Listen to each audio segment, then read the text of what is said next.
მოგესალმებით. მე ლელა კოტორაშვილი ვარ. ალბათ მოგიკრავთ თვალი სიმღერების ქვეშ YouTube-ზე. ასეთი კომენტარი არის ხოლმე. არის აქ ვინმე, ვინც 2025 წელს ამ სიმღერას უსმენს.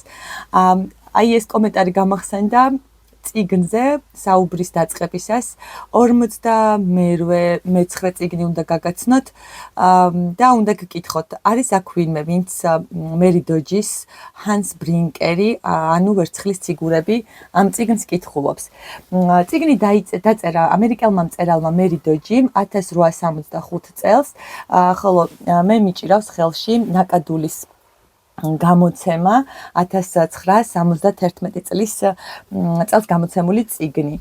ეს წიგნი არის ჩემი ბავშვობის ნათელი წერტილი, სინათლე და ერთგვარი დროის პორტალი, რომლის გახსენებაც კი ძალიან დადებით განცდებს იწვევს ჩემში. ერთი სული მქონდა, როდის დადგებოდა ის დღე, როცა ამ წიგნს გაგაცნობდით. თავიდანვე ჩავიფიქრე, რომ რამდენიმე ჩემი ბავშვობის საყვარელი წიგნი გამეცნო ჩემი მოსწავლეებისთვის და პირველად რომ წავიკითხე, ძალიან პატარა ვიყავი. მახსოვს, რომ შუა ნაწილს, როდესაც ბიჭები მიდიან ამსტერდამში, ლეიდენსა და ჰააგაში ციგურებით სამოგზაუროდ, გადავახტი და გავაგრძელე ჰანს ბრინკერის ოჯახის შესახებ ოჯახის ისტორიის კითხვა. მეორედ უკვე ზრდასრულმა წავიკითხე დაახლოებით 10 წლის წინ და როლური თამაშით გავაცანი ჩემს რაჭველ მოსწავლეებს, შემდეგ კი წმინდა გიორგის სახელობის მოსწავლეებს და ახლა მინდა რომ ამ ჩემი სადამრიგებლო კლასის ბავშვებმაც გაიცნონ და თქვენც გაგახსენოთ, დარწმუნებული ვარ ბევრი თქვენგანისთვის საყვარელი წიგნია და ვისაც არ გაქვთ წაკითხვის სურვილი აღგიძრათ. მერი დოჯი იყო ამერიკელი მწერალი და ამის შესახებ მე მხოლოდ რამდენიმე წლის წინ შევიტყვე, როდესაც წიგნის შესახებ სტატიის დაწერა განვიზრახე და დაწვრილებით გავეცანი მწერლის ბიოგრაფიას. მეგონა ჰოლანდიელი და ამას ხაზგასმით იმიტომ აღვნიშნავ, რომ მწერალი იმდენად დიდი სიყვარულით წერს ჰოლანდიის შესახებ, სხვა შთაბეჭდილებაც არ დაგრჩება მკითხველს. და ამას კიდე მოუბრუნდები ამ თემას, თუ რატომ წერს მერი დოჯი ჰოლანდიის შესახებ ასე გულანთებული. ძალიან საინტერესო ბიოგრაფია აქვს ამ ქალს, მე-19 საუკუნეში მოღვაწეობდა, იყო წმინდა ნიკოლასის გაზეთის რედაქტორი 30 წლის განმავლობაში ამ გაზეთს, ეს იყო საბავშვო გაზეთი თურმე და ძალიან ბევრ იმ დროისთვის ცნობილ მწერლის ნაწარმოებს გამოსცემდა, მაგალითად როგორებიც იყვნენ მარკ ტვენი, ლუიზა მეი ოლკოტი, რადიარდ კიპლინგი და რობერტ ლუის სტივენსონი. ძალიან მიყვარს ხოლმე ასეთი ამბების ამოკითხვა. ამასთანავე ერთი საყვარელი ამბავიც წავიკითხე, თურმე მერი დოჯიმ შესთავაზა კიპლინგს, რომ ამ საბავშვო გაზეთისთვის დაეწერა პატარა მოთხრობა და მან დაწერა ჯუნგლების შესახებ, რომელმაც შემდეგ უკვე მიიღო აი ამ წიგნის მაუგლის ფორმა. მერი დოჯის წერა დაუწყია იმისთვის, რომ თავისი დაქვრივდა და ბიჭისთვის სწავლის საფასური გამოემუშავებინა. რამდენიმე რომანი აქვს მოთხრობებიც მას დაწერილი და ჰარიეტ ბიჩერ სტოუსთან ერთად საფრანგეთის აკადემიას დაუჯილდოვებია მწერალი 1500 ფრანკით. ის ცხოვრობდა ცენტრალ პარკთან ახლოს და იქ არის დაკრძალული. ახლა რაც შეეხება ამ წიგნს. სიუჟეტი ამგვარია. მეწერალი გვაცნობს ბრინკერების ოჯახს და ოჯახის უფროსი მამა რაფ ბრინკერი კაშხალზე მუშაობდა, ჩამოვარდა და 10 წლის განმავლობაში დაკარგა ცნობიერებაც და 10 წელი ასე არის მას უვლის ცოლი თავდადებულად ზრუნავს მასზე. ძალიან ღარიბები არიან. ჰყავთ ორი შვილი, ჰანსი და გრეტელი. გრეტელი 12 წლისაა, ჰანსი მას რამდენიმე წლით უფროსი და ჰანს მხრებზე დააწვა მამის პასუხი სიცოცხლის მგებლობაც კი და ზრუნავს დედასა და დაზე. ამ ოჯახის ძალიან ღარიბულ ქოხში ცხოვრობენ და იდიოტის ქოხს უწოდებენ, რადგან ჰანსის მამა რაფი ხშირად ძალიან ყვირის და ცუდად ექცევა ოჯახის წევრებს. ესეთი რამდენიმე ესეთი ეპიზოდი არის აღწერილი, შემზარავი ეპიზოდი, თუ ამ ცნობიერება დაკარგული მამაკაცი როგორ ექცევა თავის ცოლს.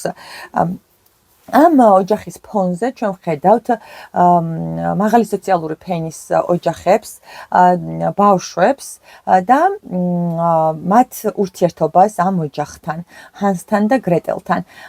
აქვე ჩანს ის, რომ 20 დეკემბერს უნდა გაიმართოს რბოლა ციგურებში შეჯიბრი და ჯილდოდ არის დაწესებული ვერცხლის ციგურები. ჰანს და გრეტელსაც უნდათ რომ მიიღონ მონაწილეობა, თუმცა გარკვეულ უკმაყოფილებას გამოიწვევს სხვადასხვა ბავშვში ეს, რადგან ისინი თვლიან, რომ გლეხებმა ამ შეჯიბრში არ უნდა მიიღონ მონაწილეობა. შუა ნაწილში, როგორც უკვე ვახსენე, რომ გადავახტი ბავშვობაში, რადგან ძალიან მერთულა ამის წაკითხვა, ალბათ მესამე-მეოთხე კლასელი ვიყავი ეს წიგნი რომ წავიკითხე.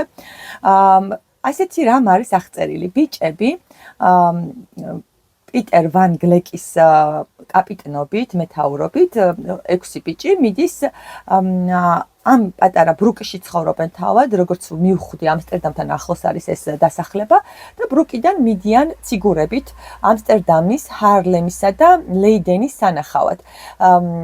და აღწერილი არის მათი შთამბეჭდავი 4 დღე თავგადასავლები, ღირსშესანიშნაობები, რომლებიც მათ იხილეს აქ და ერთი დიდი სიამოვნება ახლა უკვე, როცა მეოთხეც წავიკითხე კიდევ დაწვრილებით და ამოვწერე ყველაფერი თუ რა ინახულეს ბიჭებმა, ამ ყველაფრის კითხვა. ახლა მთავარ თემებზე გავამახვილოთ ყურადღება. მთავარი თემები ამგვარია: სოციალური უთანასწორობა, ცხადია ეს ეპოქა და ისტორიული კონტექსტი განაპირობებდა მწერლის მიზანს, რომ წარმოეჩინა ის სოციალური უთანასწორობა, რაც იმ პერიოდში იყო და ამის ფონზე მას გამოყვანილი ყავს, როგორც უკვე აღნიშნე, რალფ ბრინკერის ოჯახი, გლეხების ძალიან გაჭირვებული ოჯახის სოციალური ყოფა და ასევე მდიდრების ცხოვრება აქვს წარმოჩენილი, აღწერილი. და მათი დამოკიდებულება, ვთქვათ, ღარიბებისადმი. ასევე საგანგებოდ ვახსენე, რომ მათ ქოხს, ოჯახის ბრინკერების ქოხს ეძახდნენ იდიოტის ქოხს და აქ მწერალი აღწერს საზოგადოების დამოკიდებულებას და იმ გარიყულობას, რომელსაც განიცდიდა ბრინკერები ოჯახის უფროსის ავადობის გამო. ეს პრობლემა ჩემთვისაც ძალიან ნაცნობი არის, რადგან ჩემი უფროსი ძმა ერთ-ერთ ვიდეოშიც აღნიშნე, ფსიქიკურად იყო ავად და 90-იან წლებში ჩემი ოჯახიც აღმოჩნდა ამგვარად გარიყული. მე ერთხელ შევესწარი სამარშრუტო ტაქსში ვიჯექი, ჩემი ძმა აფთიაქთან იდგა და უცნობმა ადამიანებმა ერთმანეთს გადაულაპარაკეს, შეხედე იმ გიჟსო და ეს ჩემთვის ძალიან ნაცნობი არის, რასაც განიცდის გრეტელი და ჰანსი მამის გამო. დღესაც აქტუალურია ეს თემა, როდესაც ოჯახს შეზღუდული შესაძლებლობების მქონე წევრი ჰყავს, ან სპეციალური საჭიროების მქონე ოჯახის სხვა საზოგადოების დამოკიდებულება არ არის ისეთი სახარბიელო და არის მტკივნეული. მახსენდება ერთ-ერთ ქალბატონთან მშობელთან საუბარი, რომელიც აღნიშნავდა, რომ თავის შვილისადმი მოპყრობილი თვალების ატანა უფრო უჭირს, ვიდრე თქვა თავისი ბიჭის მდგომარეობის და რამდენი დაფიქრება გვმართებს ადამიანებს ასეთ დროს. მეორე თემა ეს არის ცოდნის პოპულარიზაცია და ბიჭები რომ მიდიან სამოგზაუროდ ციგურებით, წარმოვიდგინე, რომ ჩემმა მოსწავლეებმა, ჩემი შვილების თანატოლებმა ამგვარად რომ გადაწყვიტონ, თქვათ, ველოტური ფეხით მცხეთაში ან გორში, ან ფეხტური, ხო? მან წავიდნენ სამარშრუტო ტაქსით და გზაში რის შესახებ ისაუბრებდნენ. მე ამოვწერე ყველაფერი, რაც მათ ნახეს და მინდა რომ თქვენც გაგაცნოთ. ისინი ესტუმრნენ ისტორიის მუზეუმს, ბუნების მუზეუმს, სურათების გალერეა დაათვალიერეს, რატუშა ნახეს. აქვე შევიტყვე რომ ბოსხის ტყე-პარკის შესახებ, სადაც ჰააგაში თუ ჰაარლემში არის, სადაც არის სასახლე ულამაზესი მორთულობით და ზოგჯერ მეფეც კი სტუმრობს ხოლმე ამ 2 კილომეტრზე გადაჭიმულ პარკს. ეს ყველაფერი Google-ში, ინტერნეტში დავგუგლე, ვნახე და ისეთი შთამბეჭდავია წარმომიდგენია ამ ბიჭების განცდები მოგზაურობისას. ასევე მათ აქვე ამ წიგნიდან შევიტყვე Vox Humana შესახებ, რომელიც არის ორღანი და ლეიდენში არის, ან ჰარლემში და ამ ადამიანის ხმის მიმსგავსებული ჰანგებს გამოსცემს მელოდიას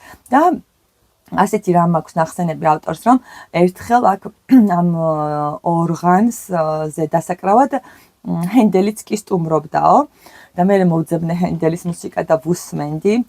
ასევე ეგვიპტის მუზეუმი დაათვალიერეს ცისფერი კიბე, რომელიც დიუნების მწვერვალია.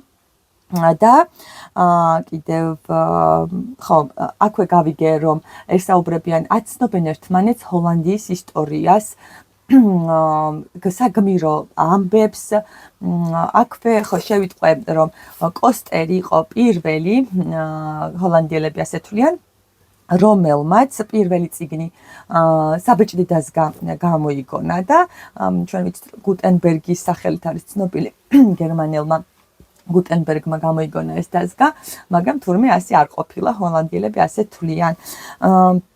აი ცოდნის პოპულარიზაცია ძალიან კარგია, როდესაც მწერალი ამას საგანგებო დამახვილებს ყურადღებას. მეორე ეს არის დაძმობა, დედაშვილობა, მამაშვილობა, ოჯახის ერთიანობა და სიმტკიცე. საოცარი ოჯახი გაგვაცნო ბრინკერების სახით მწერალმა და განსაკუთრებით სათაურზე მინდა დაგაფიქროთ ჰანს ბრინკერი, ანუ ვერცხლის ციგურები და ვერცხლის ციგურებს ბოლოს მისი დაიკო იგებს, მაგრამ როგორც ხედავთ, ჰანსი აქვს გამოყვანილი სათაურში და რომ არა ჰანსი, რომ არა ასეთი ძმა გრეტელი ამას ვერ შეძლებდა. აი ძალიან მინდა რომ ბევრმა ბავშვმა წაიკითხოს და ისეთივე პატივისცემით მოეპყრას თავის დაძმებს, როგორც ამ წიგნში არის აღწერილი. ერთ-ერთი ეპიზოდია, როდესაც თვალებს უკოცნეს დაიკოს ჰანსი. საოცარი დედაშვილობა არის და ამაზე აღწერილი და ბალიშის პირით გაგაცნობთ და ასევე სამართალი. ერთი ეპიზოდია ყველას არ მიაღებინებენ მონაწილეობას ერთ ბიჭს უпростоრად რბოლაში, რადგან მან ფრინველის კვერცხები გაანადგურა და ყარყატის ბუდე მოშალა, რაც სისხლის სამართლის კანონით ისჯება ჰოლანდიაში და ამის გამო მას გამოთიშავენ რბოლიდან. წარმოიდგინეთ, როგორ დიდ ყურადღებას აქცევენ ჰოლანდიელები ბავშვობიდანვე სწორ ქცევას და სამართლიანობას.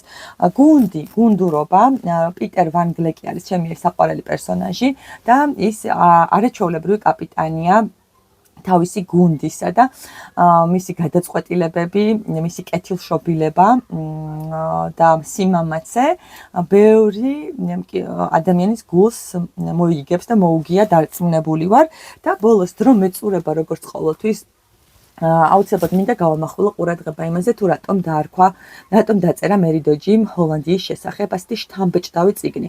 მთელი წიგნი არის ჰიმნი ამ ჰოლანდიისადმი, მაგალითად ის აღწერს დიუნებს, გზებს, მდინარეებს, ტბებს, ქარის წისქვილებს, მიწაყრილებს, კაშხლებს და ასეთ რამეს ამბობს, რომ ვაჭრობაში, ნაოსნობაში, გამომგონებლობა, მეცნიერული მიღწევები, სწავლა-განათლების დაწაფებულ უჩვეულო წახალისება და ქველმოქმედება ამ ყველაფრით არის ჰოლანდიელი ხალხი გამორჩეულიო, სრული რელიგიური თავისუფლება, გამჭრიახი გონება, თვითმყოფადი ხელოვნება, საკუთარი მუსიკა და ლიტერატურა. წარმოიდგინეთ რამდენი სიკეთე წარმოაჩინა ავტორმა და აქ არის ჰოლანდია აღწერს რომ იმდენად შრომის მოყვარე ხალხია, რომ ფაქტობრივად წყალზე გააშენეს თავისი ქვეყანა, რადგან ზღვის დონიდან ძალიან დაბლა არის და კაშხლებზე დგას მთელი მათი სიმშვიდე.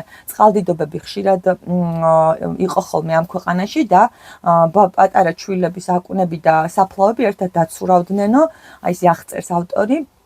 და ხალხის ნებისყოფამ და შრომის მოყვარეობამ განაპირობა ის, რომ დღეს ევროპის გული არისო თავისი მიმღებლობით, რელიგიური თავისუფლებით და შრომის მოყვარეობით.